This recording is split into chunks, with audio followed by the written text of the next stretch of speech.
Video games, Moloch, and the death of potential. Every time you play a game, you are born again. You enter into the game an infant. You must learn how to move, how to interact with the world around you, how to do what you must. I am a gamer, not because I don't have a life, but because I choose to have many. This is intuitively recognized. The multiplicitous nature of the gamer is experienced day by day. But what fruit do these lives bear? Men are born for games, nothing else. Every child knows that play is nobler than work. He knows, too, that the worth or merit of a game is not inherent in the game itself, but rather in the value of that which is put at hazard. Games of chance require a wager to have meaning at all. Games of sport involve the skill and strength of the opponents, and the humiliation of defeat, and the pride of victory are in themselves sufficient stake, because they inhere in the worth of the principles and define them. But trial of chance, or trial of worth, all games aspire to the condition of war. For here that which is wagered swallows up game, player, all. Blood Meridian, Cormac McCarthy. The question of fruit asked again. What's at hazard?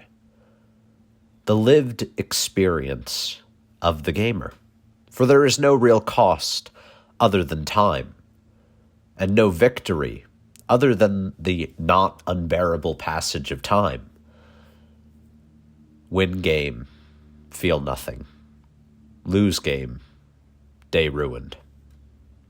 The lifestyle gamer games out of dread, a dread of the terrifying mundanity of their life. How did so many get into this bind? Childhood's end. The case of the modern child is a deeply tragic one.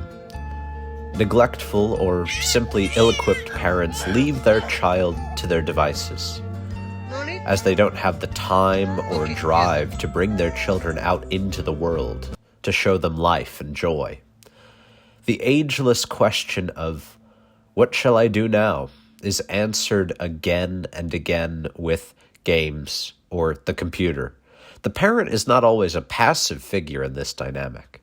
In the case of neurotic helicopter parents, they are delighted that their child chooses to stay home rather than in the horrific and dangerous outside. Parents want to destroy their children, to feed on their potential. This is an eternal archetype. Technology just offered a perfect method. The great and secret game. And as the child and the artist plays, so too plays the ever-living fire. It builds up and tears down in innocence, such as the game eternity plays with itself, sage Heraclitus says. But a tawdry cheapness shall outlast all days. Life is a game with arcane nonsense written stars for a rule book, and the players never really get it, and when they do, watch out. It's a game so profoundly terrifying that most don't get far enough to rage quit. They just play easier games. Video games provide a soothing alternative to the horror.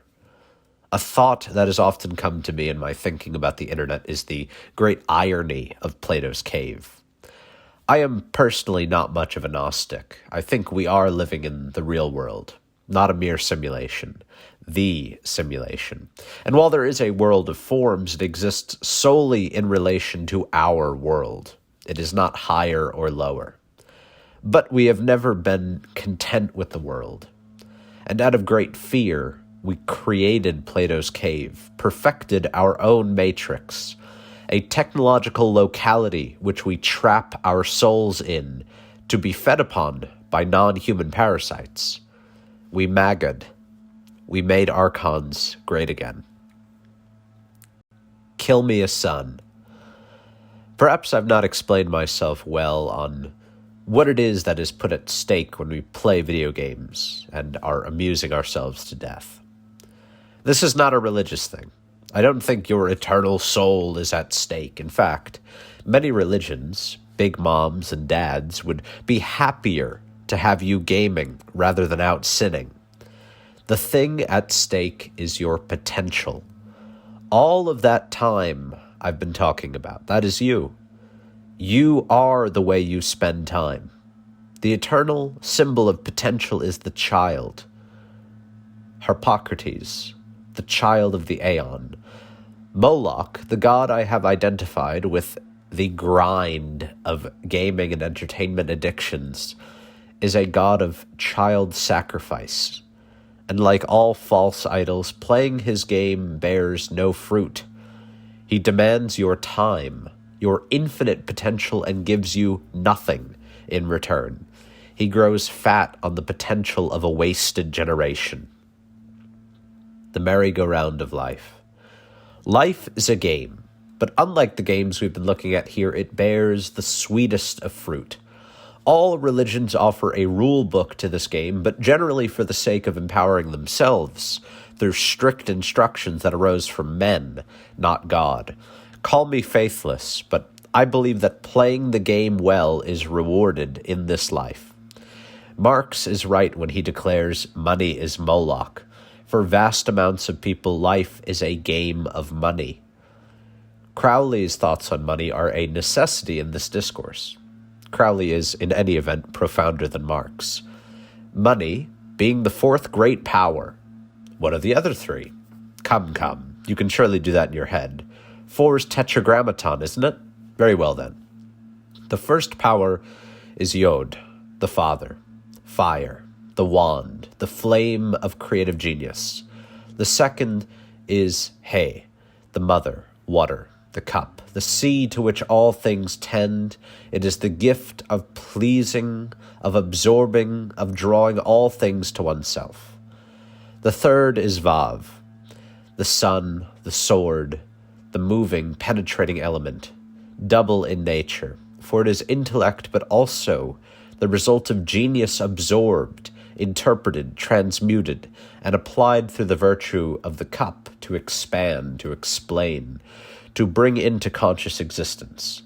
And the fourth is the He final, the daughter, earth, the disk, pantacle or coin, the coin on which is stamped the effigy of the word that begat it, with the aid of the other forms of energy. It is the princess of the tarot of whom it is written, "Great indeed is her power when thus firmly established." Magic Without Tears, Chapter 55. Mankind, hitherto ignorant to all but the most basic element, have constructed life around it, denying the existence of 3/4 of the world. All religions demand the recognition of these other aspects of life, a completion of the quaternio. What is life but the delightful intercourse of elements? What is this world but an orgy of forms? Why is it preferable to sit at home alone, playing a lesser game, a simulation of previous simulations, than to embrace and embody the life we are gifted on earth? To bear all of its struggles is a Herculean task, but it is worthwhile. It is, in fact, the only worthwhile thing. And as always, remember, memes matter.